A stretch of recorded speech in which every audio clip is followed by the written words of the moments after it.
was that? No idea. Hello, welcome to another episode of Meeple Empire. Hello, JR, and this tool bag is Palmer. Hello, Governor. Hello. So, we unfortunately missed you last week. However, if you were catching up on any Facebooks, you would have seen where we were. So, we had the luxury and beauty and all of the things entailed to go to Boston ComicCon 2017. Yes. Fortunately, I was able to be a consumer. Mm-hmm. I was working all weekend. Toolbag was working right up until the point when he luckily was not taken away by security. Hey, security was nice to me. This time. I don't know about you. Every picture I see of you with a pretty lady, you look like you should be being served a restraining order. Are you shitting me now? Not for nothing, Go but back if and you look at the see any pictures. pictures of me with anybody, doesn't matter what it is, I'm creepy all the time. Yeah, but they're creepier when they're next to members of the opposite sex. I'm just saying. Too much. Did you have any big takeaways from Boston Comic Con? No, not really. The new venue was good. Much more space, easier to get around, very well organized. So I'm hoping next year they expand a little bit more. They only used about half of the convention center. Yeah. And while I would imagine the only two options are the entire convention center or half of it, like I don't think you can do 63 2/3% of the convention center. I would like to see them take up the whole convention center next year and slowly expand to fill that space. Not necessarily go full bore and jam everything you can, but like if they increased everything by 35% and expanded out, you know. Well, not for nothing. I felt that Comic-Con paled in comparison to the size of like PAX East. PAX East was just overwhelming. It was an experience and a half. In this case, I mean, it was an awesome first-time experience. It was my first time at a real large-scale Comic-Con. Mm-hmm. I had a great time. Over the course of the next couple episodes, I'm probably going to keep diverting to it because there were a few artists that I feel probably deserve a little bit of discussion, and I don't want to try to jam-pack them all into one instance. Yeah. So I'm going to piece that out and throw some love at some of the people that I had the opportunity to meet. Again, as going there as a consumer, I was able to interact a little bit more. Yeah, you said it's not as overwhelming as PAX, and it's very much two different things. PAX is a game convention, and the only game convention of any notable size on the East Coast. There's some convention in Rhode Island every year that I always forget the name of, and I always forget it actually exists. But PAX, I mean, does what? PAX does less than a half a dozen conventions throughout the year. They do one on the East Coast. They one East Coast, one West Coast, one in Seattle, and then they have the PAX Unplugged, which is strictly PAX board games. And I believe that's new, that's right? In Philadelphia. That's in Philadelphia this year. There's also like PAX Texas, PAX South, I believe is what it is. Also, I'm gonna let you slide on the whole one on the West Coast and one in Washington. Last time I checked, Washington was out west. They're probably one and the same. Okay? So I mean, so essentially, they're formatted for. Not necessarily industry, but they're formatted now for people to come talk to actual companies and makers of the games and to play games.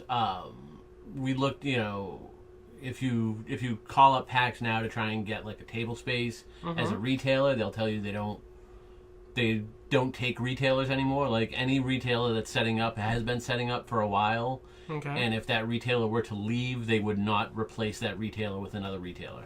Okay. So they're definitely on the business end of we want the publishers, we want the actual content makers and we want them to be able to show off their wares in video games or games. I bet you'd love to show off your wares, sir. Anyway. I don't get that joke. So that's... It's essentially if you went to San Diego would probably be more in line with PAX, or even New York would be more in line with PAX. No, I mean, like I said, overall the experience was fantastic. I felt a little slighted by the picture ops, just because the picture ops, they literally just threw you in, took a picture, took you out. However, when you had the opportunity to actually, catch a good spot in line and actually go up and meet the personalities, like, I felt that was nice, being able to have a few words, exchange some thoughts back and forth. Yeah. And, get an autograph, a selfie, what have you, was really nice. That was definitely a more of a, for lack of better words, a nice intimate kind of setup, if you will. Absolutely. Unfortunately, it's always like that with picture ops. One of the things, going to conventions and talking to people who have a hand in putting on conventions, one of the people are like, oh, we just get cattle called, and sometimes it doesn't feel good, and I understand that. For the most part, if you're going up to a person's table for an autograph, or if they allow pictures at the booth with them, okay. Some places do not allow that. Some places are strictly pro photo only, and I believe most of the time it's at the discretion of the actual person. Okay. I could be wrong, and I'm not saying that if they don't allow it at their booth, it's because they hate you. It's because, so at Boston there was Matt Smith, Karen Gillan, Felicia Day, Charlie Cox, Carl Urban. All these people are really big in fandom right now. Charlie Cox. Who the fuck is this guy? And how the hell does he demand more money for a fucking photo op and a signature than someone like Tim freaking Curry? Well, he's Daredevil. So that's all he is. It costs more money because it takes him a while to find the pen and the paper because he's blind. See, Tim Curry. I don't know. Like, so essentially, and I was gonna. This was kind of tied in with the photo op thing. So essentially, what it is most of the time these actors, actresses, media personalities have some sort of figure attached to their appearance, an appearance fee. Could be $10,000, it could be $3 million. And from my understanding, most of the time what it is, and you have these conventions that have a ton of media personalities. So if everyone's charging $10,000 to be there, you kind of start thinking, how does the convention pay for all this? Because there's only so many bodies you can fit in there. Absolutely. So essentially, from my understanding, what it is we'll take Charlie Cox. If Charlie Cox has a $20,000 appearance fee, I'm not saying he does, I'm just using round numbers because it's easier. Basically what happens is they sign a deal saying they'll appear for $20,000. The convention usually takes care of their transportation and their room and board, maybe food depending upon how big the person is. Okay. And essentially what happens then is they work out numbers for X amount for photo, X amount for autographs. They're either told, the convention's either told that or it's worked out. That part I don't know. But essentially what it is whatever that person pulls in, they keep. Okay. Now, if Charlie Cox makes $50,000 being there, the convention doesn't pay anything over transportation, room, and board. If Charlie Cox makes $10,000 and his appearance fee is $20,000, then the convention has to kick in the extra $10,000. Okay. So, in an instance like photo ops, which is the best way to make the most money, it behooves almost everyone for it to be a cattle call, and it sucks. And I know how much money you spend for a photo op, because a couple of years ago when Karen Gillan did Rhode Island, I did a photo op, and for the most part, it was a cattle call, but when I got there, she said hello. She was very nice. We had like a couple seconds. They took the picture, and then when I went later on to get an autograph, I was able to ask her a couple questions. It wasn't like 15 curious. minutes. So at what point was security called? Never, because unlike you, I don't look very creepy standing next to gorgeous people. No, just for the record, he looks creepy all the time. No. She loved me. I'm just saying, there was a connection there. She loved the fact that I asked her about the movie that she was going to be directing, and that I saw In a Valley of Violence by. He did his homework, folks. He did his homework. You always do your homework if you're going to meet somebody. But that being said, I did watch In a Valley of Violence less than a year ago. One of the things I don't think I've ever actually said on this before. One of my favorite directors is Ty West, who's done Innkeepers, Sacrament. He's done segments for the first VHS, the first ABCs of Death. He's a writer-director. He was actually in... crap, I can't think of the movie where the family... His favorite, right? No, the family... Well, he didn't direct it. He was just an actor in it. The movie where the family meets at their summer house and like a group breaks in. It wasn't The Strangers, but it was that style. I know the film that you're actually talking about. Yeah. Let Them In. You're Next. You're Next. There we go. Got it. Yeah. He was good in that. But he's such a great director, writer. Innkeepers is such a great atmospheric horror movie. No, I believe it or not, I watched that with my daughter back before it went mainstream. And I can honestly say I enjoyed it. And then he also did, what was it, the House of the Devil, which is where I first known him from, which was his like homage to 70s, 80s cult horror films. Yeah, I can't say that I've actually seen that. But so that was all telling. Yep. We're gonna introduce a new segment in a little while. Probably over the next few weeks. We're going to become a little bit more structured, and you'll see a little bit more of an evolution to the channel. But, so moving on kind of from our events and comics, cinema. Yes. It's a place that you go to see movies. Yeah, well, unfortunately, I personally did not get the opportunity. I kind of overextended myself on finances and underextended myself on time. You spent lots of money on prints the day that your wife wasn't at the convention? I swear to God, she's sitting out there listening, and when we are done, she's going to beat my ass again for the second time today. I am going to cut you, sir. Well, I'm just saying you deserve it.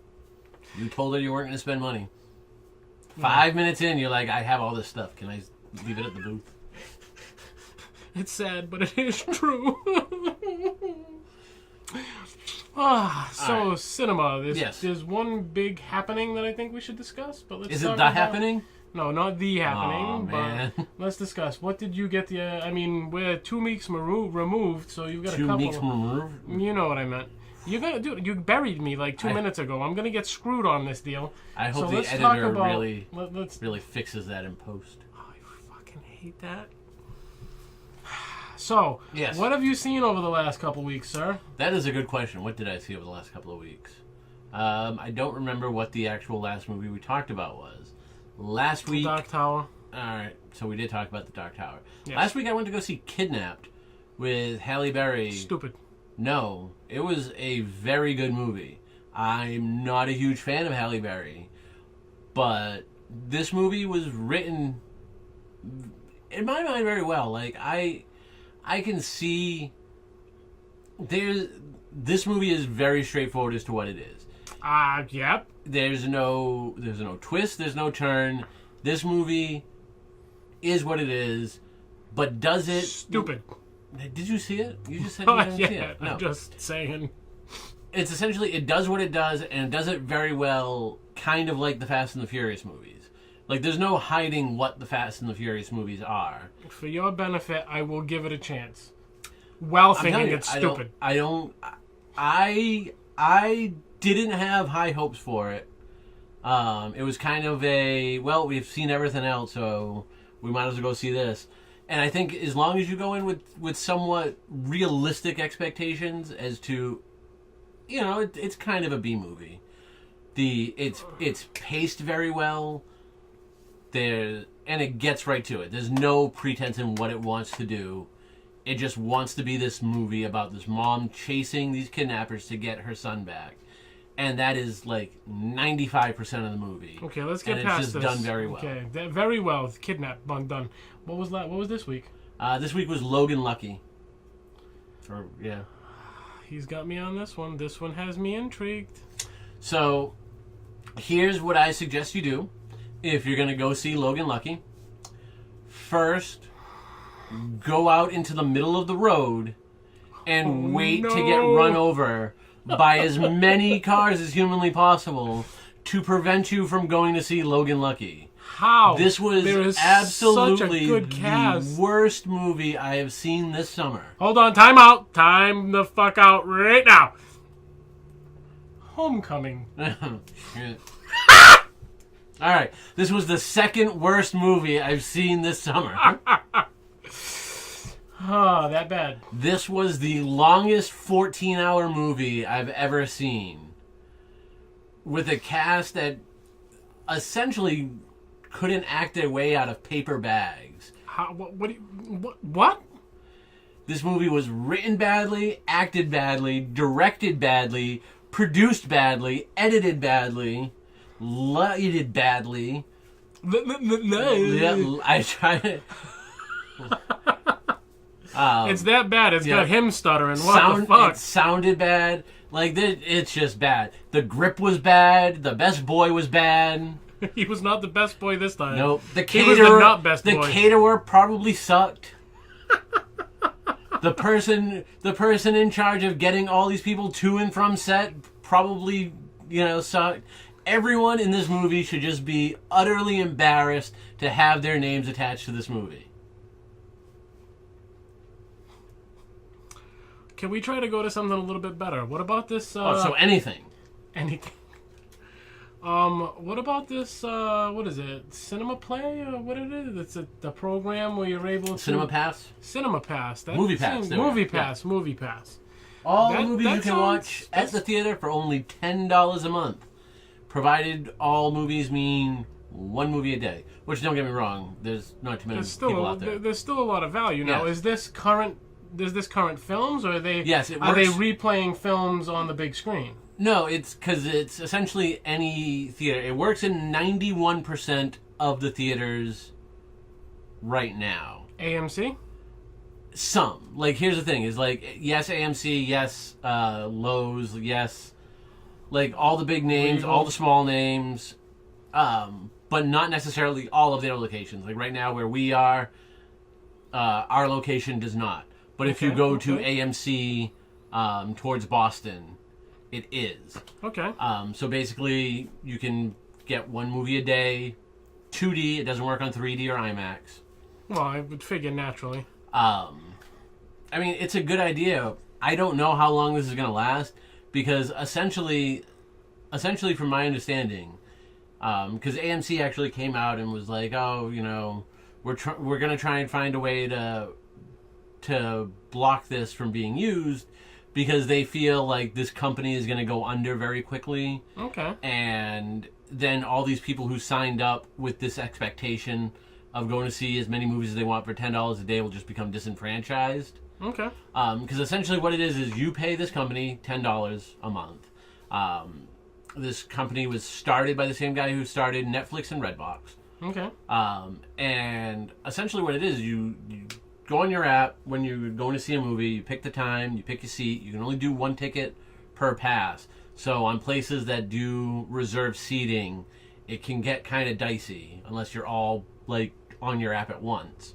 And essentially what happens is if there's e-ticketing, you just go reserve your seat, hit go, and you're all set. If there's no e-ticketing, you have to go to the theater. You pick your seat on the app. It loads. You have a card that's essentially a debit card. It loads your debit card with the $13 or whatever that theater would charge, and you swipe it through as an actual credit card transaction. Okay. The biggest problem is essentially what happens is you're paying them $10 a month, and every time you go see a movie, if you go see 20 movies at AMC's about $13 a movie. They then turn around and pay AMC $130. They essentially pay the full price of your ticket to the theater. Okay. So I can see that unless this gets as big as Netflix, or as big as Netflix, conceivably, in which you only have people going to see maybe one movie a month. Mm-hmm. I don't see how this is. You don't see how there's value for the company, right? Like, I mean, yeah, they're gonna sell your email. They're gonna sell your email to various lists. You're gonna get emails that you didn't sign up for. Whatever. Like, anyone who gets really pissed off that like their email goes on a mailing list for, pottery or whatever. Just don't open the freaking email. Like, I can't remember the last time I even checked my email. So yeah, they're gonna sell your information. It's not like they're gonna sell it to a government agency that is going to pluck you from your home, as part of a covert training program. But it will be really interesting to see how this company stays in business. And I mean, for all I know, if this gets really big, if they get like millions of subscribers, maybe then they can actually go to places like AMC and be like, look, let's negotiate some terms a little, so that way we're not paying these ticket prices for everything. Understandable. So, moving on this, board games, I kind of feel like it's probably not a good week for board games with Gen Con going on right now. I think. Why aren't we at Gen Con? Why aren't we at Gen Con? Bitch, didn't you just freaking hear me say? We were supposed to be at Gen Con, but somebody didn't order the tickets. Not going to say who. Motherfucker. But his name rhymes with James. I can't rhyme well. Next year, we will be at Gen Con. Maybe he'll actually let me even bring a camera in. At Gen Con, you can do whatever you want. You could have filmed at Boston. I just told you couldn't film at my booth. Doesn't that kind of defeat the purpose, sir? My company has nothing to do with this channel. But Gen Con. So let's talk about what's coming out of Gen Con. Have you heard of anything that's coming out of Gen Con? It's so much. It's overwhelming. From Wander to, Ninja Division adding stuff to, Cool Mini and Not. I think you're just saying names. You don't actually know anything, do you? You go. You have 3 computer monitors here, and you don't know anything that's coming out of Gen Con. We're going to go back to this. I want to introduce a new segment, which is the only thing that I've wanted to do this entire time. Yep. This is called JR's Mature Minute. And it's not actually going to take a minute like other things for other people here. But every month, maybe a month and a half, we're going to have JR's Mature Minute, where I will go into my risque bag of findings over the last 4 to 6 weeks and introduce you to something that I actually enjoy. So while I was actually at Boston ComicCon, I had the opportunity to meet artist Bill McKay. Now, he writes for Zombie Tramp as well as many other titles. But as you can see here, my choice for this month's Mature Minute, we'll try to... as you can see, right here, not only did he autograph said book, he also wrote like cool stuffs for me. Because I wasn't creepy. He actually, thought well enough of me. He was also a guy.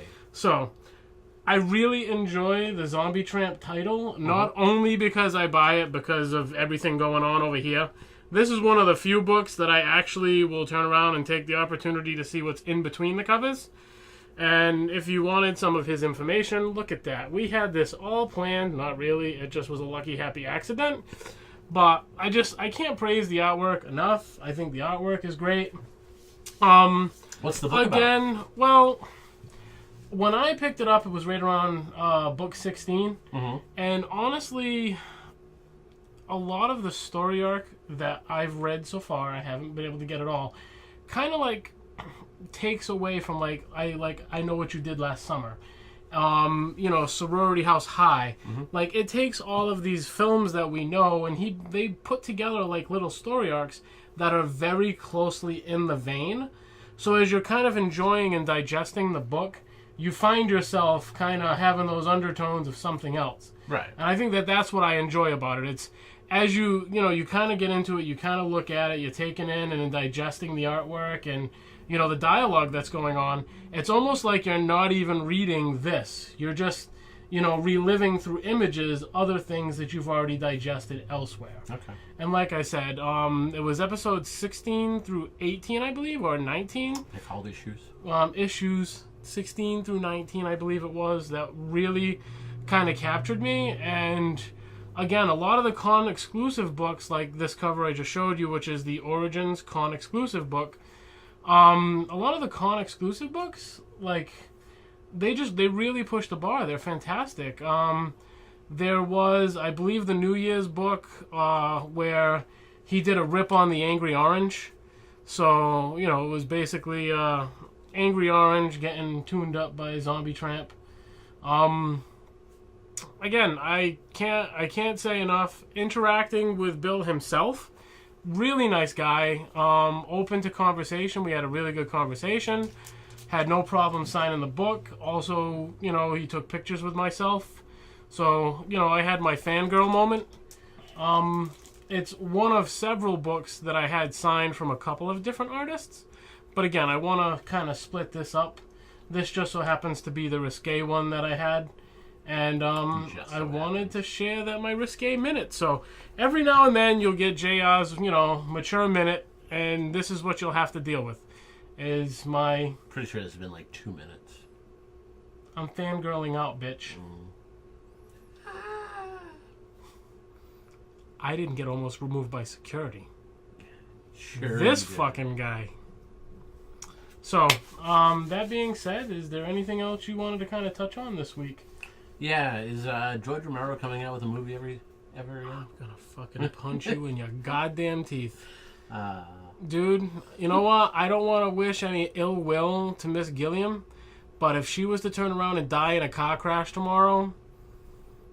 I'm going to blame you. I would... I'm going to call up the police and be like, he just happened to say this the other day. I would say karma was fucking served. Just like that. Instant karma. Nah. She'll live forever. Again, no ill will. No will against her. However...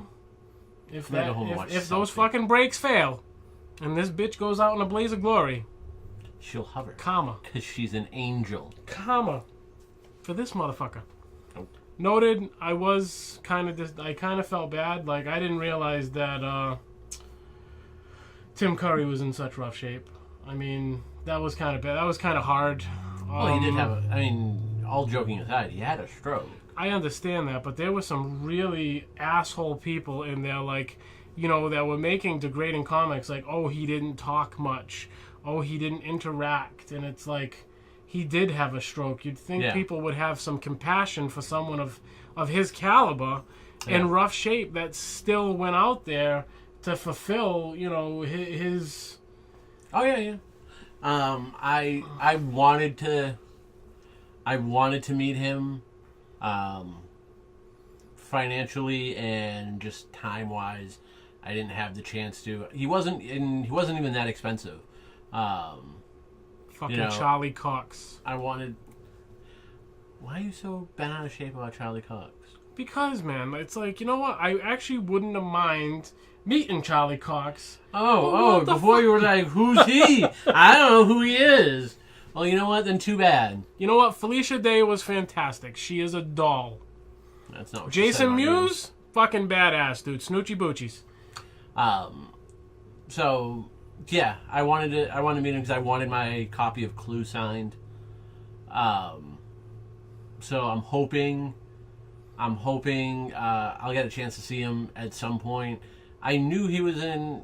I obviously had a stroke, so I know he's not in top shape. Although he was in the remake of Rocky Horror last year, or at the beginning of this year. He played the narrator. And he seemed to actually be doing better than I thought he was. Okay. So, but I mean, everyone, you know, especially after an event like that, there are days that are really bad. Mm-hmm. And I knew one of the things going in, and this is one of the reasons why I was hoping to at least get an autograph, was for him, you would bring the item and they would actually mail it back to you after the convention, because he wasn't able to sign the entire time.